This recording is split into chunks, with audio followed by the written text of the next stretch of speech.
माघ महीने के शुक्ल पक्ष की एकादशी को जया एकादशी के नाम से जाना जाता है।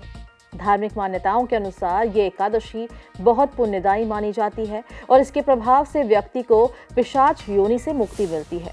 इस साल जया एकादशी की तिथि को लेकर लोगों में थोड़ी कंफ्यूजन है, तो आइए पंचांग गणना के अनुसार इसकी सही तारीख जानते हैं।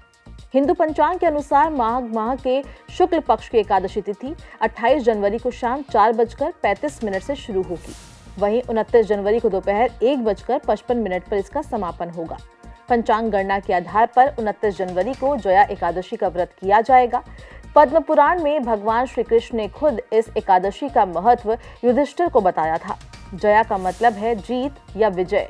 जो व्यक्ति इस दिन भगवान विष्णु की श्रद्धा पूर्वक पूजा करता है, उसे न केवल मानसिक पापों से मुक्ति मिलती है, बल्कि मृत्यु के बाद उसे वैकुंठ धाम में वास मिलता है। ये व्रत सुख, समृद्धि और मोक्ष की प्राप्ति के लिए भी अचूक माना गया है। सुबह जल्दी उठकर स्नान करें और पीले वस्त्र धारण कर लें। भगवान विष्णु के सामने हाथ में जल लेकर व्रत का संकल्प लें। भगवान को पीले फूल, फल, पंचामृत और तुलसी दल अर्पित करें। विष्णु जी की पूजा बिना तुलसी दल के अधूरी मानी जाती है, इसलिए तुलसी पत्र पूजा में जरूर शामिल करें। ज्यादा से ज्यादा ओम नमः भगवते वासुदेवाय मंत्र का जप करें। एकादशी कथा का पाठ कर आरती करें। एकादशी की रात को सोना नहीं चाहिए, इसलिए रात में भजन कीर्तन और विष्णु सहस्त्रनाम का पाठ करें। शाम के समय तुलसी के पौधे के पास घी का दीपक जलाएं। अंत में पूजा में हुई सभी गलती के लिए माफी मांग लें। इस दिन सात्विक विचार रखें, जरूरतमंदों को अन्न का दान करें और क्षमा भाव अपनाएं। एकादशी के दिन चावल का सेवन गलती से भी ना करें। इसके अलावा लहसुन, प्याज और तामसिक भोजन से दूरी बनाए रखें। साथ ही किसी की बुराई ना करें और क्रोध से बचें। सनातन शास्त्रों में जया एकादशी की महिमा का वर्णन विस्तार पूर्वक किया गया है।